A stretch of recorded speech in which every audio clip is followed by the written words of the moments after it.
Puntahan po natin ang balita sa lalawigan. 7 magkakamag-anak ang patay sa landslide sa bayan ng Ambagyo sa Nueva Vizcaya. Kasama sa mga nasawi ang 8 taong gulang na bata.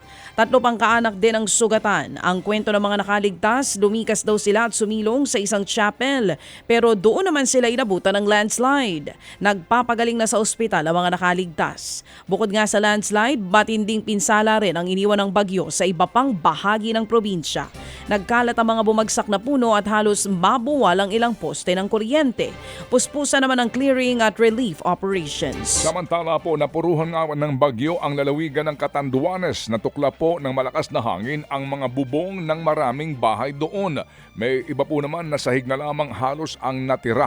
Halos lamunin din ng mga malalaking alon ang mga bahay sa tabing dagat sa bayan po ng Caramoran. May mga truck ding tumagilid sa lakas po ng ihip ng hangin. At ayon po sa Office of Civil Defense Bicol, Catanduanes, ang pinakanapuruhan po ng super bagyong Pepito ay ang buong rehiyon. Nangako naman ang OCD na papunta na ang mga tulong sa mga nasalanta gaya po ng food packs at mga tubig inumin. Matinding pinsala din ang inabot ng lalawigan ng Aurora, partikular sa bayan ng Aurora. Maraming bahay nga ang lubog sa baha. Ang iba, nagbagsakan ng puno at nilipad ang mga bubong. Pati ang mga palayan, hindi rin nakaligtas. 8 oras din na-isolate ang Dipakulaw dahil sa mga binahang kalsada. Dagdag kalbaryo pa ang kawalan ng kuryente at kawalan ng signal sa lugar. Nasa 800 pamilya mula sa 7 coastal barangays ang nananatili pa rin sa mga evacuation center. Kailangan daw nila ngayon ay mga pagkain at panggawa ng bahay. Hindi rin po nakaligtas sa hagupit po ng bagyong Pepito ang Pangasinan. Nalubog sa tubig ang ilang pong mga paaralan doon. Ang school ground ng isang paaralan ay nagmistulang lawa na. At dahil dito'y modular muna ang klase ng mga estudyante.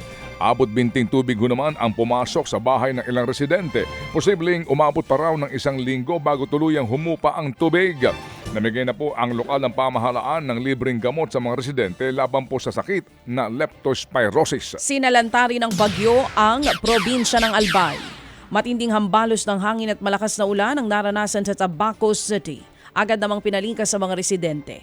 Karamihan sa kanila hindi nakatulog dahil sa takot sa panibagong delubyo. Hindi pa raw sila nakakabangon sa pinsalang iniwan ng Bagyong Christine nito lamang Oktubre. Mahigit 1,000 evacuees ang nanatili sa Ibalong Centrum Recreation sa Legazpi City.